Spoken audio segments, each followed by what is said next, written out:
In these 5 years, we've managed to dismantle more than 900 gangs.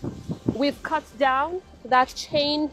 Presidentja e Kosovës Vjosa Osmani u bë pishman për këtë deklaratë që dha ditë më parë për magazinën në Politikos sa qëndroi në Berlin.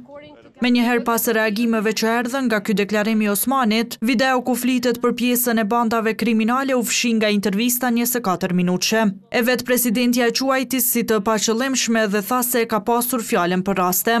Kemi dhënë një sqarim zyrtar në intervistën që e kam dhënë për Politico, janë bërë ndryshimet e nevojshme, ajo ka qenë në fakt çfarë kam menduar kanë qenë numri rasteve, sepse siç e thatë edhe ju, bandat serbe kanë qenë të involvuara në qindra raste, qoftë keqpërdorimi të votave, ta zëm në vitin 2021 tutje.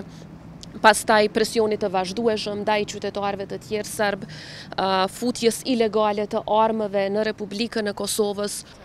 Deklarimi i presidentës Osmani u kritikua në publik, duke u cilësuar si i pamatur dhe duke portretizuar Kosovën si vend të krimit. E pavarësisht se ajo pjesë është fshirë sipas kolonelit në pension të policisë së Kosovës, deklarata ka pasoja. Po e ndikon pak edhe në psikologjinë e njerëzve, qytetarëve të tjerë, prandaj duhet me pas kujdes, sidomos personat publik, kur deklarohen në lidhje me raste të ndryshme, të ndihshme, sidomos sigurisë, duhet të kenë kujdes dhe të jenë sigurt në lidhje me këtë. Dugagjini ka dërguar pyetje dhe në policinë e Kosovës duke kërkuar të dhëna se sa raste që lidhen me krimin e organizuar janë hetuar e identifikuar në 5 vitet e fundit, po të njëjtit nuk kanë kthyer përgjigje.